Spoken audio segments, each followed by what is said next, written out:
Bienvenidos, seguimos en el CEO Forbes Summit con una charla súper interesante que viene de superar la segunda ola. Estamos en medio de la segunda ola y bueno, yo quiero preguntarles a todos los que están acá presentes conmigo, ¿qué tan preparados estábamos para iniciar la segunda ola? Lo hablábamos un poquito fuera de micrófono. Y bueno, y había visiones de que en realidad nunca debimos pensar que habíamos superado la primera, quisimos creer que estábamos mejor y que en realidad eso no era tan así. Bueno, vamos a ver si lo quieren repetir acá. Empiezo por ahí, por Edgardo, que tiene una visión además muy del sector que está en boga en estos días, ¿no? Del laboratorio, de la farmacéutica. Gracias, Virginia. Como decís vos, yo creo que el año pasado tuvimos una cantidad de casos importantes y como sociedad a fin de año sentimos que habíamos superado esa primera ola. Cuando mirás los casos, seguíamos teniendo una cantidad de casos importantes y creo que la gente necesitábamos todos tener este pequeño recreo que fue el verano. Como organización nosotros nos mantuvimos pensando en qué era lo que venía. Nosotros somos un sector esencial, teníamos que garantizar la operación de las plantas, con lo cual garantizar la seguridad de 600 personas que todos los días iban a trabajar. Creo que mentalmente la gente necesitaba sentirse que tenía la posibilidad de hacer algo distinto. Y nosotros nos preparamos, nos pegó muy duro, como te contaba fuera de cámaras, la situación en marzo.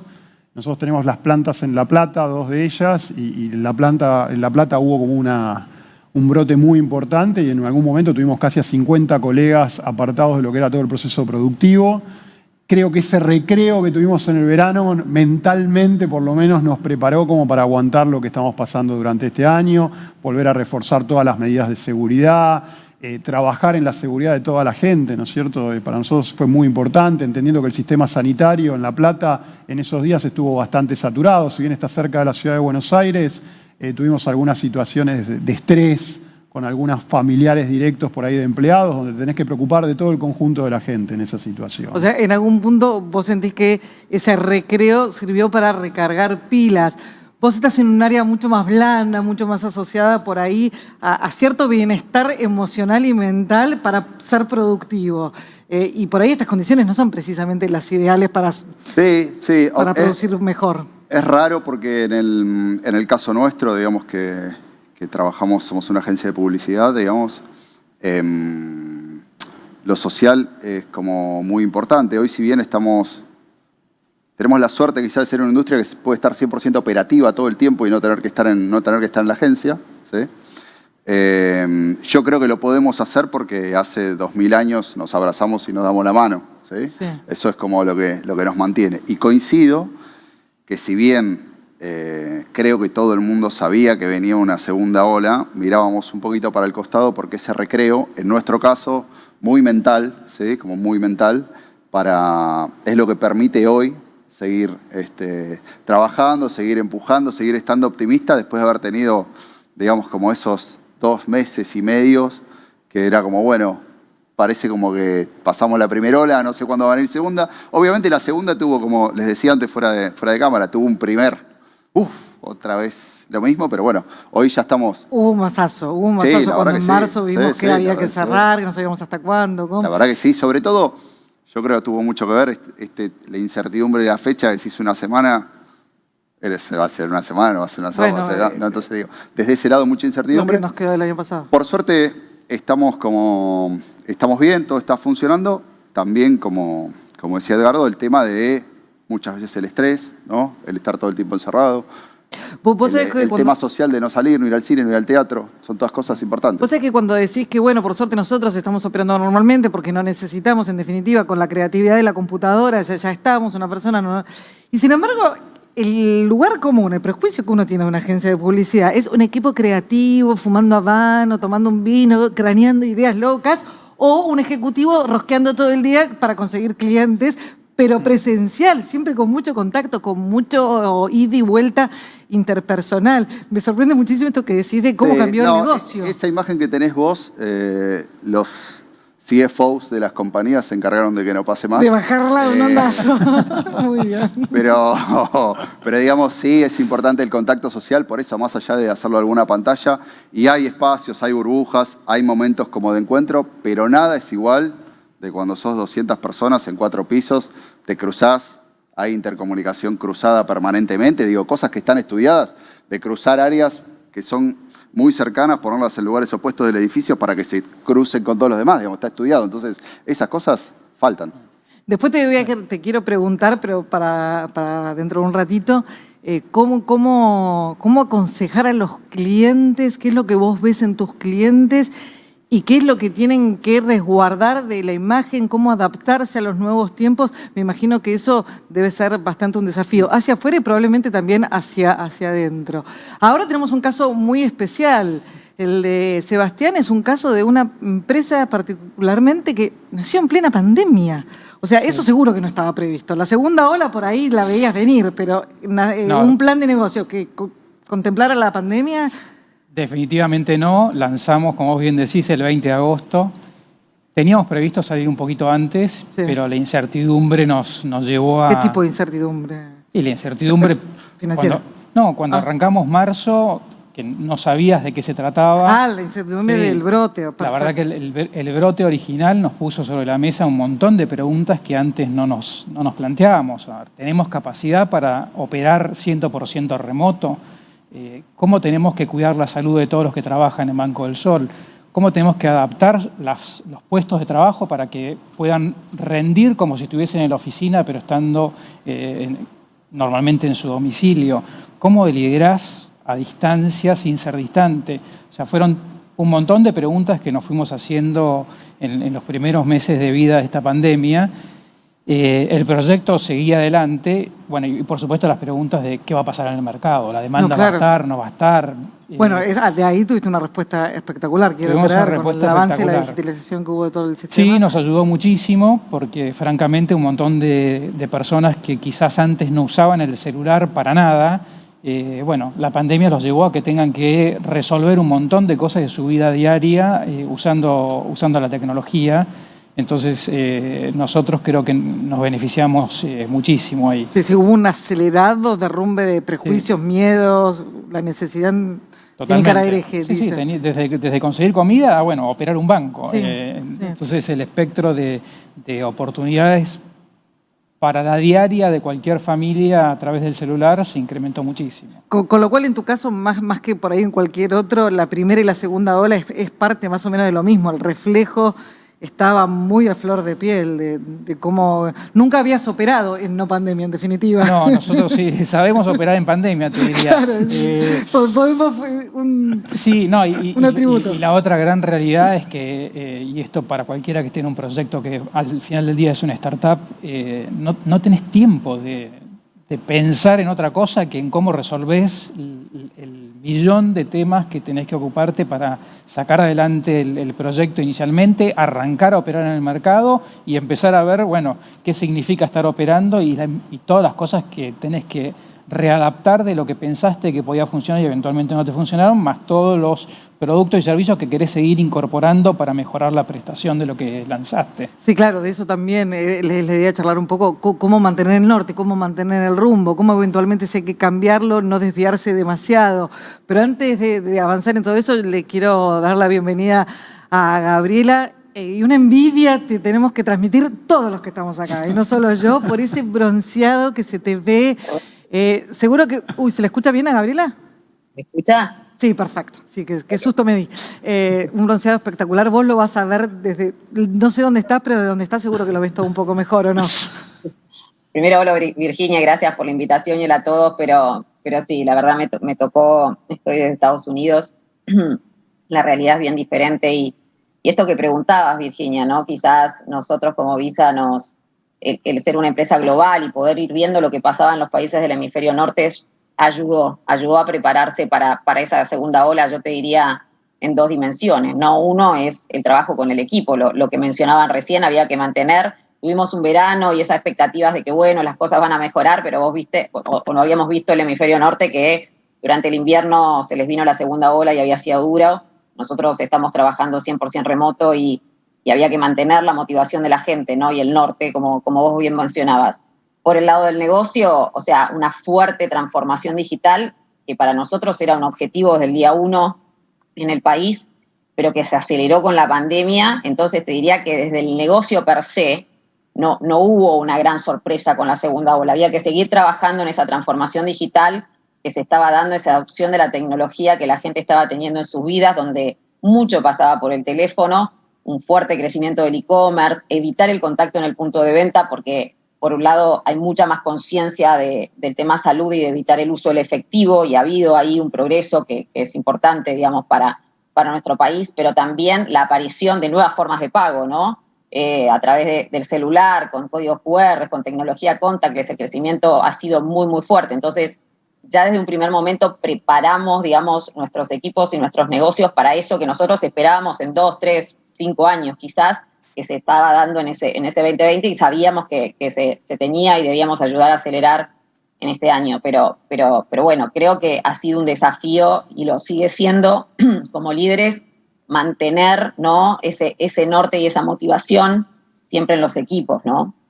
En el caso puntual del negocio de Visa en Argentina, además hubo superposiciones de cuestiones regulatorias con la pandemia que, bueno, precisamente no fueron casuales esas nuevas cuestiones regulatorias, pero que plantearon un tremendo desafío para la compañía en Argentina. Siempre tener el regulador promoviendo nuevas formas de pagos para nosotros es interesante, y la verdad que lo que vemos es que es un país donde realmente hay mucho trabajo en tratar de buscar soluciones alternativas para darle al cliente esa posibilidad de no usar el efectivo, ¿no? Así que ha sido un año intenso en ese aspecto, y hemos trabajado ahí también cerca de nuestros reguladores para tratar de colaborar en esa línea, de tratar de minimizar el uso de efectivo, y sobre todo, te diría, Virginia, una de las grandes preocupaciones, o dos, ¿no?, es cómo ayudar y trabajar juntos en que más gente acceda a una economía formal y digital. Y otra preocupación, y que creo que hay que seguir trabajando, han sido las pymes, ¿no? Sí. Esta segunda ola, ni que hablar la primera, tiene un impacto muy fuerte. Hay quienes han podido adoptar esta tecnología a su negocio, en lo que es el mundo de pagos, poder tener formas de conectarse y seguir trabajando y poder seguir vendiendo, y otros donde yo necesito, o me parece que es una urgencia que tenemos, de ayudar en la transformación digital a nuestras pymes, ¿no? Entonces, desde ahí para nosotros seguimos trabajando como muy cerca con los distintos jugadores del ecosistema en ese sentido, ¿no? Sí, porque acá hablamos de la segunda ola y hablamos de la segunda ola de los contagios, del coronavirus, de la pandemia, pero también es cierto que hay una realidad argentina que es ola tras ola, es la ola permanente, digamos, es el subir y bajar. Y bueno, y esto se monta sobre eso. Y te quiero preguntar a vos, en una industria farmacéutica en la Argentina tan particular, donde hay laboratorios de origen extranjero que pisan muy fuerte, están los nacionales, y está este año que en términos médicos produjo distorsiones en cuanto a la venta. ¿Cómo sostuviste la empresa? Te lo digo así de frente.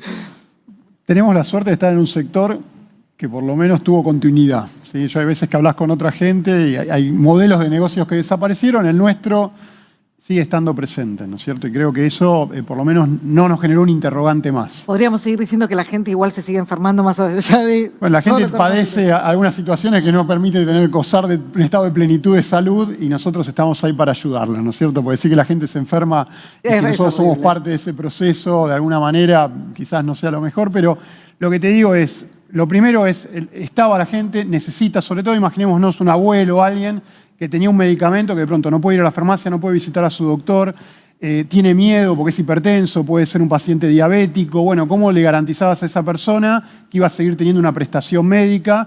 Y creo que ahí lo importante que tuvo toda la industria nacional que estuvo enfocada acá, producir, garantizar el abastecimiento. ¿Cierto? Muchos de los productos que nosotros producimos tienen algunos insumos que son importados. Argentina dejaron de venir vuelos, países cerraron sus fronteras. Entonces, la primera necesidad que nosotros tuvimos como industria, aparte de manufactura en la Argentina, es cómo garantizábamos el abastecimiento de nuestros productos. No hubo en esa industria puntual, sí en otras por supuesto, pero en esa industria puntual no hubo problemas de importación desde el punto de vista del acceso a dólares, etcétera. No, olvídate, en ese momento igual los accesos a dólares no importaba cómo lo ibas a pagar. El tema era que el producto llegue. ¿No es cierto? Porque los aviones dejaron de venir, arriba viene gente, abajo vienen productos.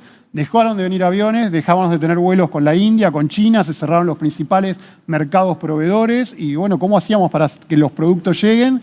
La gente del área de logística trabajando como locos, tratando de que esos vuelos lleguen. Los productos iban del sudeste asiático a Europa, de Europa a Estados Unidos, de Estados Unidos a Colombia, Uruguay, Argentina, y llegaban. Eso implicó mayores costos, mayor tiempo de trabajo de la gente, pero lo importante era garantizarle a los pacientes que los productos iban a estar presentes y nosotros pudimos mantener el nivel de prestaciones, ¿no es cierto? Para hacer eso, como te decía, que la gente esté enfocada, cuidar a los empleados. Somos una industria que empleamos gente muy capacitada, no podemos reemplazar de un día para el otro. Creo que la mayoría de nosotros nos pasa que gente específica, que le invertiste un montón de tiempo, conoce el trabajo que está haciendo, y si se te enferman, dejás de tener la persona ahí, y por más de que tengas las máquinas, no podés operar. Entonces hubo que preocuparse mucho como industria en cuidar a la gente, ¿sí? Nosotros hicimos toda una serie de protocolos en términos de que no se use transporte público, de que no vengan en el auto más de un colega. Bueno, trabajamos mucho en concientizar la importancia que tenía para nosotros que esa persona se cuide y cuide a su entorno familiar. Diría, ese fue el foco, si me decís, durante todo este tiempo. Ahora, qué difícil por ahí mantener a la gente y al equipo concentrado en una meta, en un objetivo, cuando en medio de la incertidumbre ni uno necesariamente por ahí tiene tan claro qué es exactamente lo que hay que hacer, a dónde hay que ir. Una multinacional, por ejemplo, bueno, por ahí tuvo su casa matriz que ya lo pasó, que viene de pasar, y por ahí tiene algún indicio más concreto. Desde acá me imagino que desde acá fue es más, desafiante. ahí la escuchaba a Gabriela, que contaba que ellos podían ver qué pasaba en el hemisferio norte para después saber qué nos iba a pasar. Nosotros acá tuvimos que ir aprendiendo sobre el momento. Hicimos un comité de crisis, como creo que en la mayoría de las empresas, tratando de ver, bueno, qué cosas nos estaban pasando, este tema del abastecimiento, la gente, entender qué le pasaba al paciente, porque una vez que, bueno, resolviste que en casa las cosas están en orden, bueno, ¿qué le pasa al paciente? Nos dimos cuenta que no le podía tener una receta en papel. La receta es un acto de prescripción médica donde el médico asume cierta responsabilidad, bueno, trabajando con los colegios farmacéuticos para que acepten las recetas por WhatsApp, que no es algo válido, ¿no es cierto?, pero que se acepte una imagen. Tuvimos que ser un poco más flexibles con el marco regulatorio para que la gente pueda hacerse de productos farmacéuticos.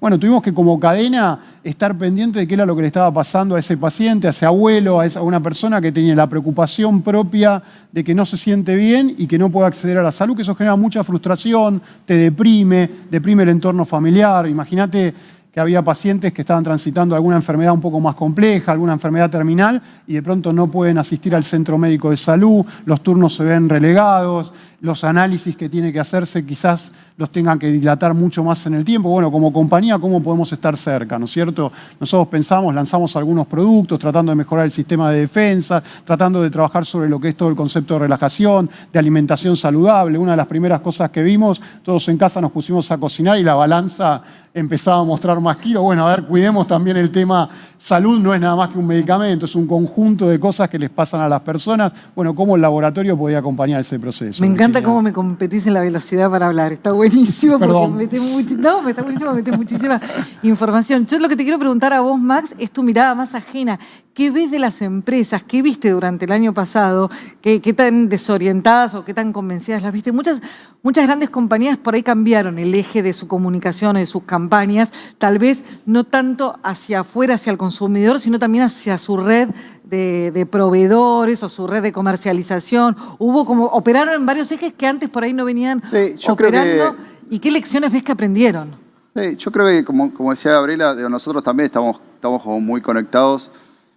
Y por supuesto, no sé si cambió las agendas, las aceleró mucho. Por supuesto que con todo, ¿no?, la digitalización, yo creo que en muchos casos estaba en la agenda, pero estaba en la agenda, ¿sí? Sí. Y las compañías realmente lo vieron como dos cosas. Una cuestión utilitaria de generar ingresos y la otra necesaria para comunicarse. O sea, no había otra manera, ¿sí? Entonces, como desde cómo vender un producto hasta cómo contarle a alguien cómo usarlo, ¿sí? Que antes se hacía de otra manera. Entonces, había como cosas básicas comunicacionales que tenían que ver. Entonces, en ese lugar, yo creo que las compañías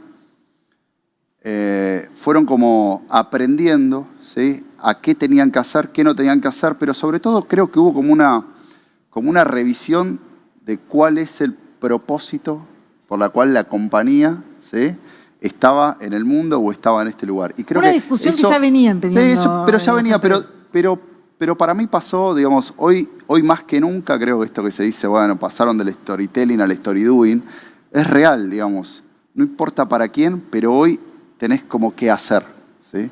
Y eso es importante. Yo creo que las compañías lo entendieron, lo están terminando de hacer, porque creo que todo el mundo está en un momento que es, bueno, ¿cómo me estás agregando valor?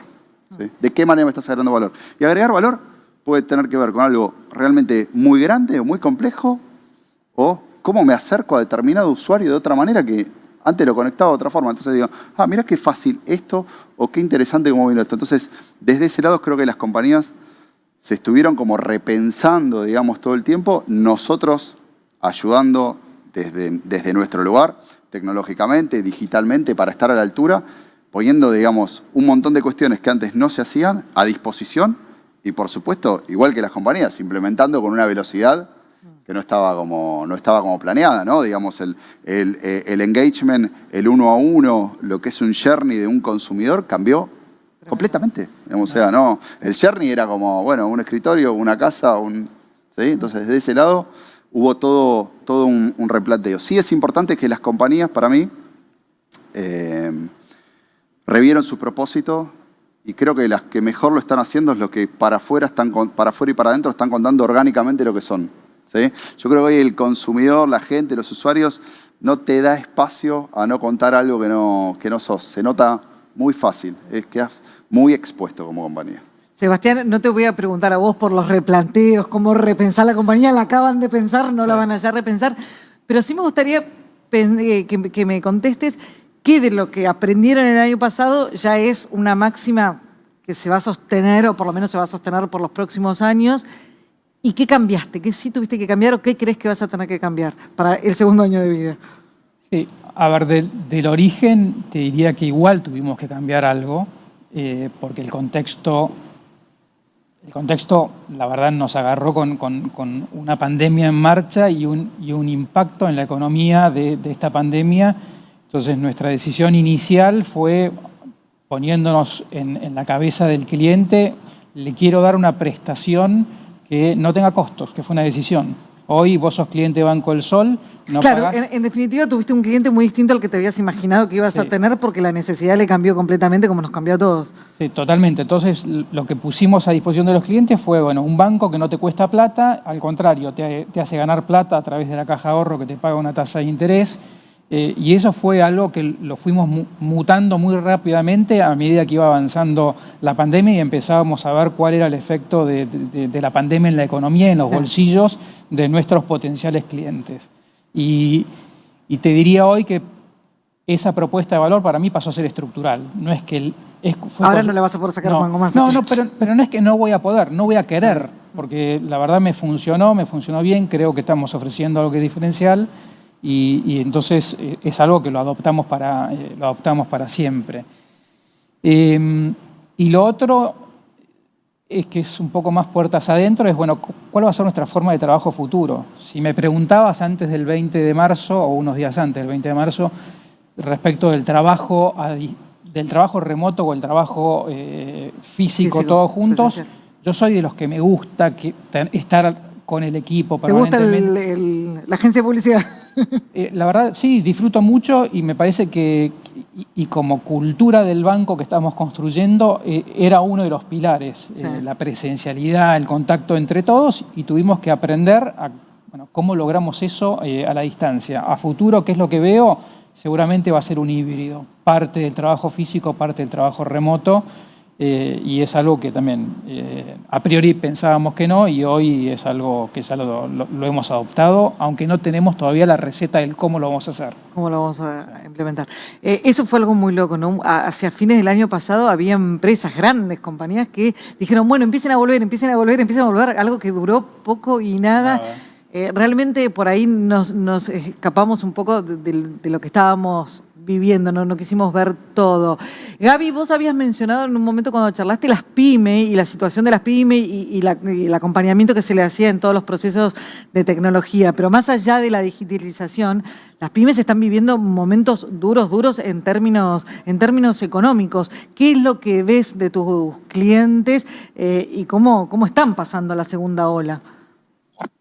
Que Virginia, la situación es preocupante, ¿no? Yo creo que siendo las pymes un factor tan clave para el desarrollo sostenible y de largo plazo de nuestro país, creo que lo que vemos es, yo te diría, dos grupos grandes, ¿no? Si me dejás, con una crisis en general en el sector importante, pero digo, hay quienes, por lo menos en lo que a nosotros nos toca trabajando con nuestros clientes y con ellos, hay quienes al haber podido adoptar la tecnología en su proceso de venta, y creo que esto yo lo marco mucho porque de todo este proceso que estamos pasando, creo que si hay uno que es clave, este aprendizaje, no sabemos hacia dónde vamos con certeza, ¿no? Cuál es el endpoint de todo este cambio que estamos viviendo, pero hay algo que sí sabemos, y es que cualquier empresa, grande o chica, que quiera sobrevivir en este nuevo contexto, la tecnología es un factor clave, ¿no? Y esa transformación digital. Entonces, yo lo que veo en las pymes es aquellas que han podido adaptar esa tecnología a sus procesos productivos, en lo que a nosotros nos toca, en sus procesos de venta, han tenido una mayor capacidad de resiliencia. No es un factor único de éxito, ¿no? Ahora, me parece que como país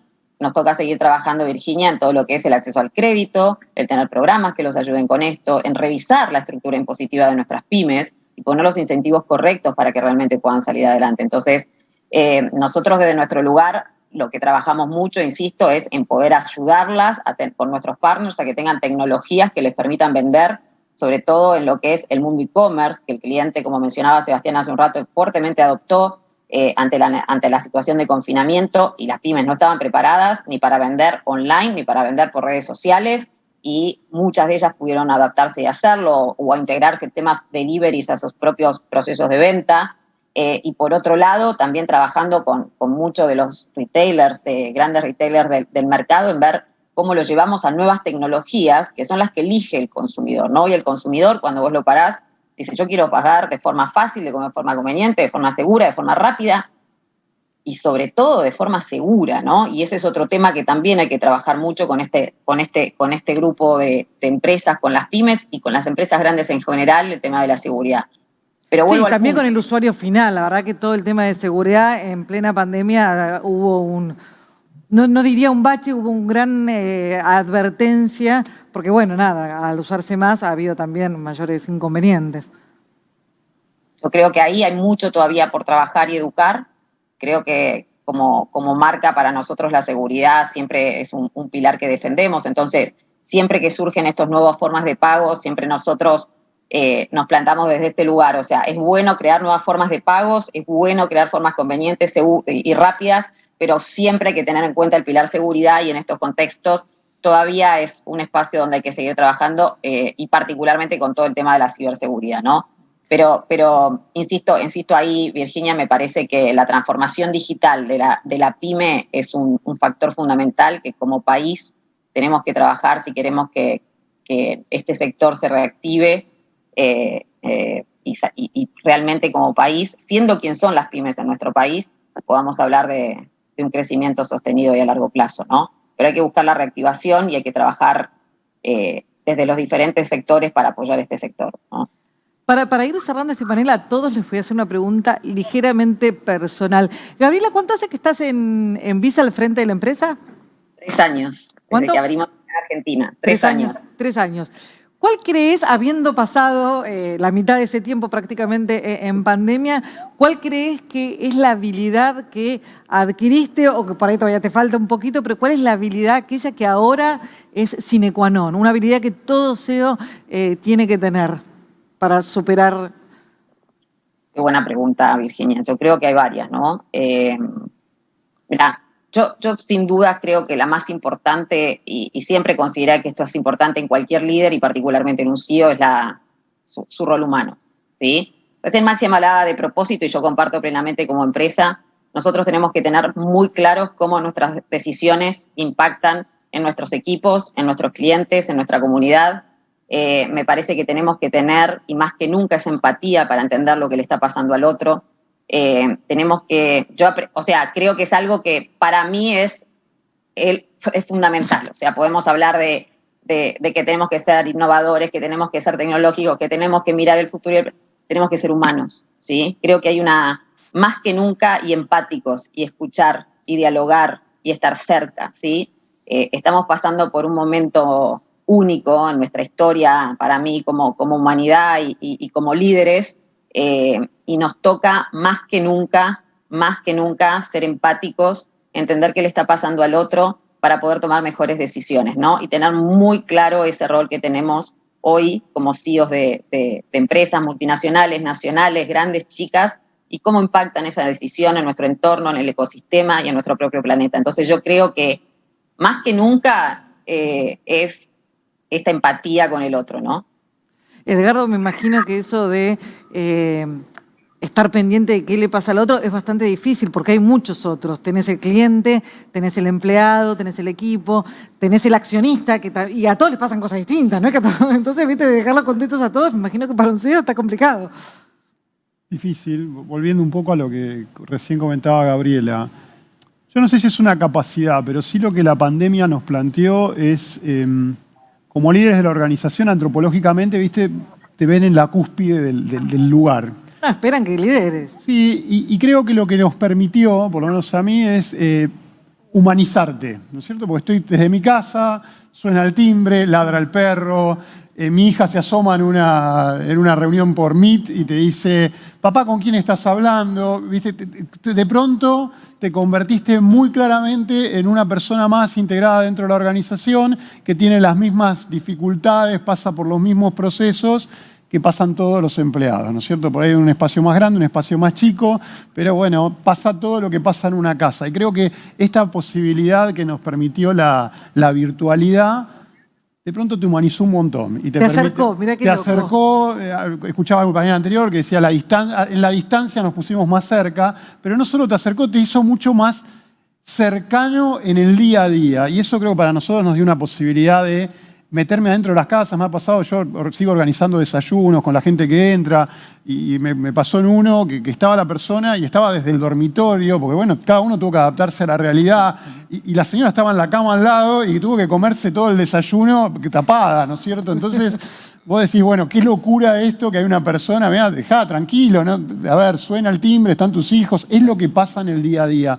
Y creo que eso nos acercó a todos, te acercó con el accionista, te acercó con los clientes, viviste lo que es Edgardo, viste que siempre hablábamos entre este tema de equilibrio entre la vida profesional y la vida personal. Yo creo que no hay esa dualidad. Es tu vida, que en algún momento estás trabajando, en algún momento estás haciendo cosas personales. Se borraron todos los límites. ¿Sí? Y la pandemia te puso, de pronto te empujó al escenario, yo hago teatro, y te dice, mira, actual, lo que sos vos, basta de representar un rol. Sos Edgardo y te van a ver en todo lo que tenés, cansado de mirar una computadora 8 horas, agobiado por la situación, por la salud de tus papás, por un montón de cosas, y uno lo transmite mucho más claramente. Parece mentira, ¿no es cierto? Pero cuando estás en ese contacto físico, muchas veces está el rol, tu oficina está en otro lado. Acá estás disponible, atendés, tenés que estar mucho más atento a cómo se siente cada una de las personas, ¿no es cierto? Max. Sí, yo coincido 100% y coincido con un tema de, para mí, lo que viene para adelante, y te diría lo que creo que cualquier persona que lidera una organización hoy tiene que ver, para mí, más en mi caso, con la cercanía, digamos. La cercanía de entender, de conocer, y como decía Edgardo, ¿no? Digo, estás liderando la operación, pero tenés que estar como en contacto con todo para entender qué es lo que está pasando. ¿Ustedes creen que ese es un aprendizaje y una habilidad que van a tener que sostener incluso en no pandemia? No, Gabriela decía, bueno, somos humanos. Para mí, digo, 100%, está como nato, es lo que sos, está buenísimo. Pero me parece que la pandemia lo que trajo es como esta cuestión de, se rompió esta especie de, si querés, de cristal, de la oficina, dónde está, qué está haciendo, es el CEO, no es el CEO, dónde está, y abrió esta puerta a la cercanía. Y creo que es un lugar, para mí, que está buenísimo, donde uno encuentra más empatía, donde uno entiende más por qué, qué le está pasando a la otra persona, ¿no? En este momento. Y eso te lo da la cercanía. Tenés cercanía, sos empático y podés tomar, en definitiva, podés tomar mejores decisiones. Y quizás tiene que ver con, te da el termómetro de decir, mira, en la agenda iba a hacer esto. No es el momento para hacer esto, porque el equipo está en otro lado y no es el momento. Sí. Entonces, te diría que otra de las cosas que tenés que aprender es a tener la temperatura para tener, obviamente, todos los que estamos acá, tenemos una agenda súper líquida que la tenés que ir moviendo, bueno, más que nunca. Pero decir, mira, no depende solo de mí, ¿sí? Hay muchas cuestiones. Y en este momento no está preparada la organización para esto. La agenda ya no es líquida, ya es un aerosol. Bueno, se volvió un aerosol ahora que estamos todos con los aerosoles. Me imagino que esto en una startup además tiene sus particularidades, ¿no? Porque la motivación en la startup es un tema clave, si se puede decir. Sí, es muy fuerte. Te diría que en nuestro caso particular, el proyecto per se lanzar un banco es tan atractivo que ya eso motiva, no importa dónde tengas que estar No trabajando. hay pandemia que te pinche. No, decís. no, la verdad, y le podés preguntar a cualquiera que trabaje hoy en el proyecto Banco del Sol, y ese es... ¿Y cómo mantienes esa energía? eh, Sobre todo porque se te ve tan tranquilo, no se te Bueno, ve es que, yo te iba, power. no, es que yo te iba a decir que si hay algo que creo que a todos en nuestros roles son en muchos aspectos roles solitarios, tenés que tomar muchas decisiones en soledad, si bien tenés un consultor que puede llegar a ser el accionista, pero al final del día todos tomamos decisiones en soledad. Y justamente vos dijiste, creo que tenemos que tener como dos características muy reforzadas en estos tiempos, que es calma por un lado y coraje por el otro. Calma para, bueno, que no te abrume la realidad y poder, a su vez, transmitírtela a tu equipo, porque vos sos el faro que está iluminando el camino de un montón de personas y sus familias. Entonces, creo que yo particularmente soy calmo, Se te nota. intrínsecamente calmo, entonces creo que eso me ayuda mucho en contextos como este. Pero también el coraje de tomar decisiones que a veces son duras. Y creo que son dos características que quizás en épocas no tan complejas no las necesitas tanto. Pero hoy por hoy...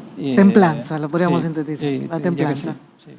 Bueno, yo les quiero agradecer muchísimo a los cuatro. La tenemos a Gaby ahí, que ya la vamos a liberar. Muchísimas gracias por haber compartido con nosotros esta charla. A ustedes, Edgardo, Max, Gracias. Sebastián, un enorme placer para mí. Y seguimos con el Forbes Summit, no sé bien a cuál de las dos, pero seguimos acá en Gracias. Forbes CEO Summit.